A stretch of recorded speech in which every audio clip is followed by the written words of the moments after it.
Y de lo dulce pasamos a la amarga realidad que atraviesa la República Argentina. No, qué nivel. Hoy estamos. Martín se quiere morir a cada instante de este programa.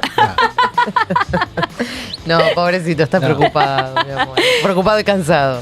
Bueno, gente, nada, una jornada clave para variar en la República Argentina. Hoy a la 1:00 p.m. tenemos sesión en la Cámara de Diputados, una tremenda movilización fuera del Congreso de la Nación, porque se discuten muchísimos proyectos, pero lo que se va a llevar todas nuestras miradas son los dos vetos del presidente de la Nación, Javier Milei, a la emergencia pediátrica, a la ley Garrahan y al financiamiento universitario. En ese orden van a ir, y la verdad es que hay mucha incertidumbre por cómo pueda salir la votación. ¿Qué es lo que se plantea en estos momentos? Ahora en un ratito va a arrancar la labor parlamentaria a las 11:30 de la mañana y ahí van a definir toda la cuestión de los tiempos de oratoria. La verdad es que la intención es que no se extiendan demasiado esos debates para evitar que posibles votos en favor de la insistencia de la ley se vayan, puedan comprarlos el gobierno nacional, básicamente. Así que veremos qué es lo que definen. Pero son un montón de proyectos los que se van a discutir hoy. La gran mayoría son emplazamientos, o sea, obligar a las comisiones a reunirse para dictaminar eventualmente sobre distintas iniciativas. Una de ellas, por ejemplo, es la modificación de la ley que regula los decretos de necesidad y urgencia en nuestro país. Pero en lo que respecta a estos dos vetos, puntualmente la oposición piensa que tiene el número para el quórum, que son 129, que es el primer gran desafío que vamos a tener a la 1:00 p.m, 1:30, que cuando se termine de dar el tiempo prudencial para que se sienten los diputados y diputadas. Y después, la verdad es que la cosa no está sencilla, pero tampoco es imposible. Yo les decía hace un rato, la oposición plantea que la verdad es que los dos proyectos de ley, tanto Garrahan como universidades, tienen más o menos la misma cantidad de votos, o sea que si sale uno podría salir el otro, pero también podrían caerse los dos. Se plantea que la ley del Garrahan es la que está más blindada, la que no tendría problemas para ser aprobada en la Cámara de Diputados. La verdad es que fue la que más voluntades había conseguido en su momento. Y hay algunos bloques que, por supuesto, son clave para las dos votaciones.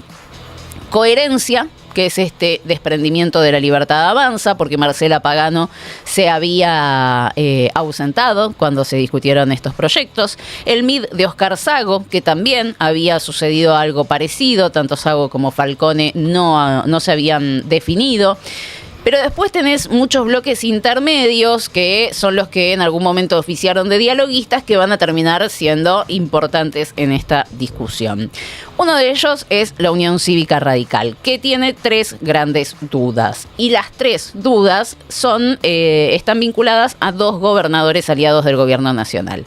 A Mendoza, Alfredo Cornejo, y a Chaco, Leandro Esdero. Cuando se discutieron estos proyectos en su momento en la Cámara de Diputados, esos tres legisladores se habían ausentado. O sea, no votaron en contra de la ley, pero tampoco votaron a favor. Decidieron no estar. Si hoy repiten esa posición, o sea, si se ausentan, la verdad es que es un favor para la oposición, ¿no? Porque si se quedan en el recinto, pero se abstienen o votan en favor del veto, y bueno, ahí ya obligan a la oposición a tener que juntar más número para rechazar esos vetos. Así que va a ser importante. Igual dentro de la UCR decían, y la verdad es que esos ya venían jugando en favor del gobierno, así que yo entiendo que los están contando como posibles votos en favor de la Libertad Avanza. O sea, siempre estuvieron en el poroteo contrario a la insistencia de la ley. Pero después el resto del bloque del radicalismo sí va a votar por la insistencia de estos proyectos, porque ellos habían votado a favor en su momento. Y esto es parte también de la mala praxis del gobierno en el cierre de listas. Rodrigo de Loredo es el jefe de bloque de la Unión Cívica Radical y se quedó afuera de absolutamente todo. Tal vez si lo hubieran incorporado con los términos y condiciones que él quería, o sea, liderando una boleta, la cosa sería diferente, pero bueno, eso no sucedió, entonces ahí tienen un problema.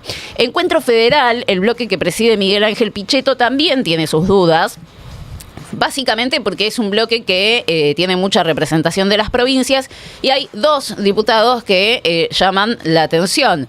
Uno es de Entre Ríos y el otro es de Chubut. Tampoco habían votado en contra de las leyes cuando se discutieron originalmente, pero o se ausentaron o se abstuvieron. Así que esas van a ser también cuestiones centrales para prestarle atención. Deciden ausentarse o se convierten en favor del gobierno nacional. Eso puede llegar a ser un problema. Ahora, en el bloque pro, atención, porque se esperan nuevas divisiones, ¿sí? En el espacio que conduce Cristian Ritondo. Divisiones que probablemente deberían obedecer a la lógica que aplicó el macrismo cuando se discutió originalmente la ley. Álvaro González, que es un diputado de Horacio Rodríguez Larreta ayer se pronunció en favor de las universidades, va a dar quórum. O sea, va a bajar a dar quórum en la sesión de hoy. No descarto que Héctor Baldassi también lo haga, cordobés, que hoy ya va por fuera del PRO. Él votó a favor también, Los dos Baldassi. votaron a favor de las 2 leyes en su momento, y acá no solo van a dar quórum, sino que, o por lo menos Álvaro González va a dar quórum, yo espero que Baldassi también, van a votar a favor de estas leyes. Pero en el Garrahan, cuando se discutió originalmente la ley de Garrahan, no solo Baldassi y González votaron a favor, sino también Sofía Brambilla, correntina, y María Eugenia Vidal votó a favor de la ley del Garrahan. Bueno, acá veremos qué es lo que hace sobre todo María Eugenia Vidal, ¿no? Que es una persona medio extraña, que, reitero, los vetos anteriores ella se abstuvo, o sea, jugó a favor del gobierno, de forma medio escondida, pero a favor del gobierno. Y además, esto digo que cuando mencionaba al principio que tal vez ya nos empiezan a dejar algunos indicios, ¿viste? Ese caminito de miguitas. María Eugenia Vidal, después de la cadena nacional y de la presentación del presupuesto de Javier Milei, hizo un video medio como, bueno, ¿viste? Esa cosa de, bueno, necesitamos el presupuesto. Además, es muy muy largos importante. los videos. Muy largo. Como, bueno, en definitiva, No me medio, importa, María Eugenia. medio como a favor, decir, bueno, nada, nos ordenamos y que nada, que se sentía bien que hubiera planteado el presupuesto. Por lo que digo, esas cosas no son azarosas. Me da la sensación de que está planteando, bueno, ahora que el presupuesto, porque ese es uno de los argumentos que van a tomar muchos de los que van a votar y que en todo caso van a estar presentes, si es que no lo estuvieron o se abstuvieron, en decir, bueno, ahora ya tenemos un presupuesto y sabemos que, aunque nosotros todos sabemos que es un presupuesto mentiroso y que lo plantean como aumentos en todas estas áreas que estamos mencionando, que son críticas en este momento, que no va a ser así, pero es el argumento, ¿no? Bueno, ya se les va a aumentar porque ya está en el presupuesto. Sí. Bueno, las pelotas. Sí. No, además es un presupuesto que aparte probablemente no se apruebe. No salga con lo cual, aprobado. ni siquiera es que ya está aprobado, decís, bueno, tenés esta carta que ya te la di y... Porque cada vez que vas haciendo zoom, viste, en distintas cosas, te elimina provincias de la zona fría, no actualiza... el mínimo de porcentaje del PBI para educación. Para educación, inversión en ciencia y tecnología, recortes por todos lados, suba de impuestos. Hoy la etapa de Clarín, toda la portada de Clarín es tremenda, que te suben los impuestos, que te recortan el financiamiento en educación. La verdad es que no le están encontrando cosas positivas a este presupuesto. Pero bueno, en el PRO también, salvo María Eugenia Vidal, tanto González como Baldassi y Brambilla votaron a favor del tema de las universidades. Lo que dicen, ayer hubo una reunión, todos los martes tienen reunión de bloque, lo que dicen es que mayoritariamente van a sostener los vetos de Javier Milei. Esto quiere decir que evidentemente no van a ser todos y que probablemente estos nombres que yo les estoy mencionando sean a los que haya que prestarle atención dentro del macrismo por una división más que lógica. En la conducción dicen que el ruido socialista persiste, ¿no? Probablemente algunos de estos nombres también eventualmente se vayan o se articulen más con el armado de los gobernadores que a partir del 10 de diciembre van a llegar. Pero después también hay que prestarle mucha atención a lo que hagan provincias como Misiones, ¿sí? Que recibió aportes del Tesoro, pero cuando se discutieron estos proyectos, los 4 misioneros que están en Innovación Federal decidieron ausentarse, así que es clave, ¿sí? El exgobernador Herrera Aguad dijo voten en contra del veto de las universidades, o sea, voten a favor de las universidades. Veremos si le hacen caso, él es candidato a diputado, pero los 4 decidieron decidieron ausentarse. ¿Para dónde se inclinan? ¿Sí? ¿Votan a favor de los vetos o votan a favor de las universidades y el Garrahan? Lo mismo el Río Negrino de Innovación, que se había ausentado, pero dicen hay que prestarle atención a Entre Ríos, de Rogelio Frigerio, que, reitero, también jugaron con no meterse, con no votar a favor ni en contra. Salta, que Lisandro Catalán, ministro del Interior, estuvo este fin de semana con el gobernador. A Mendoza y a Chaco medio como que ya la dan como provincias perdidas, y como ya están jugando a favor del gobierno nacional, así que veremos cuál es la actitud que toman hoy a partir de la 1 del mediodía. El miércoles que viene, a la 1 también del mediodía, va a haber una reunión de presupuesto para tratar el presupuesto. Van a empezar a articular a ver cuál va a ser el plan de trabajo, así que es una novedad también que José Luis Espert haya convocado a la comisión, algo que no sucedió el año pasado, pero bueno, hay muchas observaciones que se le hacen al presupuesto, por lo tanto va a haber muchos intentos de modificación, que ahí va a estar la clave. ¿El gobierno va a querer modificarlos o no? El presupuesto probablemente se apruebe, si es que se aprueba, después del 10 de diciembre, cuando, bueno, ya tengamos la nueva composición de las cámaras. Y mañana, confirmado, 11 de la mañana, sesión en la Cámara de Senadores. Sesión en la Cámara de Senadores mañana. Bueno. ¿Cuál es el tema caliente de la sesión de mañana? El veto a los aportes del Tesoro. Los ATN. Exactamente, que fue el tercer veto de Javier Milei la semana pasada, proyecto impulsado por los gobernadores. Que fue la Cámara de Origen, y por eso decíamos que no había aparecido, digamos, en los proyectos que se iban a tratar en diputados. ¿No? Exactamente. Así que mañana ATN. 11 de la mañana. Veto ATN en el Senado de la Nación. Después hay otros proyectos de declaración, convenios y demás, pero el plato fuerte es ese, rechazar el veto a los ATN, así que ahí también vamos a ver si las negociaciones del gobierno nacional con los gobernadores tuvieron algún efecto. Hablando de el Garrahan, que es uno de los temas que se van a discutir hoy, hubo un pedido de acceso a la información pública que hizo el legislador porteño Hernán Reyes, de la coalición cívica, que es candidato a diputado de ese mismo espacio para las elecciones de octubre, y hay algunos números que son interesantes. Yo ahí les traje una plaquita de las altas y bajas del personal del Hospital Garrahan. Esto, reitero, son datos oficiales que llegan a partir de un pedido de acceso a la información pública y que se elabora este cuadrito con los trabajadores del Garrahan. ¿Qué es lo que se plantea? Que desde el 2022 al 2024 hubo un incremento absoluto de 382 personas, de 382 agentes en estos 2 años, pero lo que dicen es, ese incremento se explica por ingresos de personal joven y oculta el egreso de los profesionales experimentados. La mayor cantidad de ingresos son becarios y residentes, pero se están yendo los médicos que ya tienen muchos años de formación, que están especializados, incluso también los enfermeros. Y ahí, en esos cuadros que vemos arriba las altas y abajo las bajas por distintos motivos a lo largo de los años. Y hay una cosa que es muy llamativa, porque en los últimos años, desde el 2022 al 2024, ¿sí?, lo que teníamos era una tendencia decreciente en bajas. O sea, cada vez había menos profesionales que se iban, ¿sí? Esa tendencia se rompe ahora, en el 2025 puntualmente, que es el momento de mayor crisis que está atravesando el Hospital Garrahan, pero de forma realmente exponencial. En el 2024, solo para darles el último dato, 220 bajas, y solo en los primeros 6 meses del 2025 tenemos 158. ¿Sí? O sea, podemos superar ampliamente las 300 bajas en este año, cuando veníamos alrededor de 220 por ahí, ¿sí? Es un montonazo. La mayoría son por renuncias o jubilaciones, ¿sí? Entiendo que pueden ser muchas de ellas jubilaciones anticipadas. Y lo que dicen acá es, los que se están yendo migraron al sector privado en busca de mejores salarios, y esas bajas no se compensan con las altas, porque vos lo que tenías en los años anteriores era que había una disminución de la cantidad de gente que se iba, pero los que entraban siempre eran más de los que se iban. Había una rotación a favor. Claro. Y ahora eso no está pasando. Dios. 158 bajas en los primeros 6 meses del año. ¿Saben cuántas altas hubo en los primeros 6 meses del año? 33.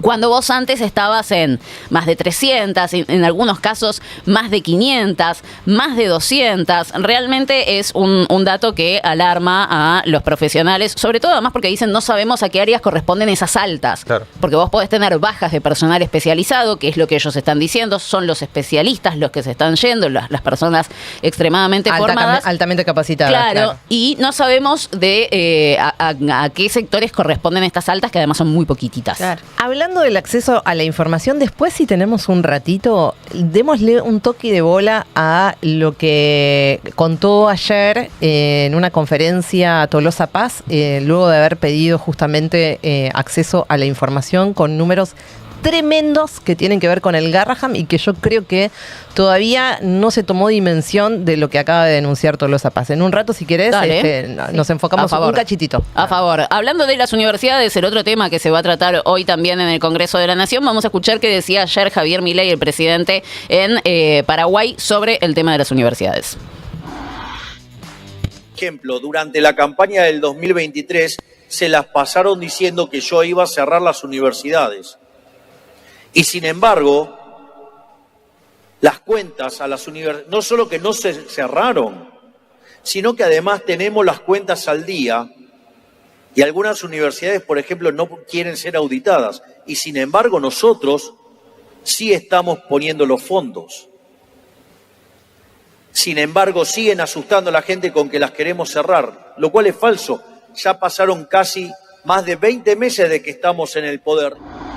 Y todavía no la cerramos. Bueno, sabemos que todo esto es falso, que los fondos no están por ningún lado. Les traigo solo un dato, Martín lo trae todo el tiempo, pero acá agarré uno de chequeado para que no sospechen de kirchnerista, que hace foco simplemente en los salarios docentes y ven cómo se desplomaron en la gestión de Milei. En los primeros 8 meses, los gastos destinados a educación superior cayeron casi un 6% real, dice chequeado, con respecto al mismo periodo del 2024, que el gobierno va a terminar este año con una reducción de más del 9% real del presupuesto universitario respecto del año pasado y más del 32% sobre los gastos realizados en el 2023.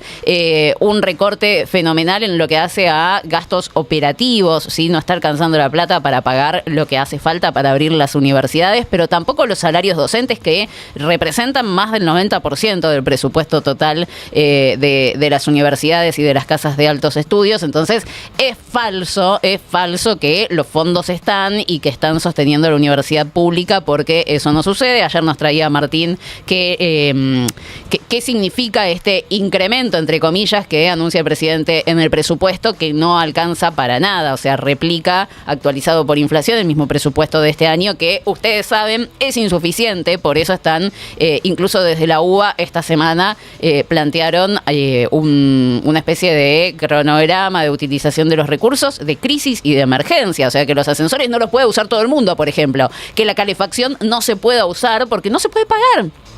Pues no se pueden prender los aires acondicionados. No se puede prender. Claro. Entonces, bueno, evidentemente es falso y vive una realidad paralela al presidente. Sí, la otra cuestión, solo para sumar, es la tan remanida idea de que las universidades no se dejan auditar. Digo, si hay algo que las universidades nacionales tienen, son auditorías constantes, internas y externas, todo el tiempo. Y finalmente, lo que siempre decimos es, lo más fácil de auditar en la Universidad de Buenos Aires son los presupuestos y los gastos, porque la mayoría son sueldos que se pagan y están ahí, porque son transferencias que se hacen públicas dentro de un organismo que es público, que es la universidad. Entonces, claro, es falsa esta construcción de que no hay voluntad de auditar o de dejar auditar. Eso es terrible eso. Y traigo un fragmentito más del presidente ayer en Paraguay. Ahora en un ratito va a estar en el Congreso también del país vecino hablando una vez más, pero esto le da un poco de contexto a los debates de los vetos que estamos teniendo hoy en la Cámara de Diputados. El presidente de la Nación, Javier Milei, habla sobre la justicia social de esta manera.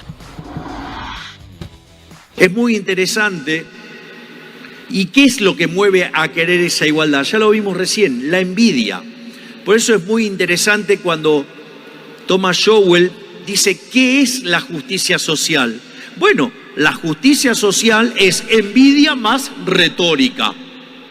Es decir, no pueden aceptar públicamente que son envidiosos, no pueden aceptar que son resentidos. Consecuentemente, lo arropan de pasión por el igualitarismo. y en el fondo lo que están escondiendo es la envidia, el odio y el resentimiento. Yo dejé este cosito, este pedacito de Javier Milei porque, me parece que explica bastante bien por qué quiere sostener los vetos, por qué es falso que dice que le va a dar un incremento a todos los sectores vulnerables en el presupuesto 2026.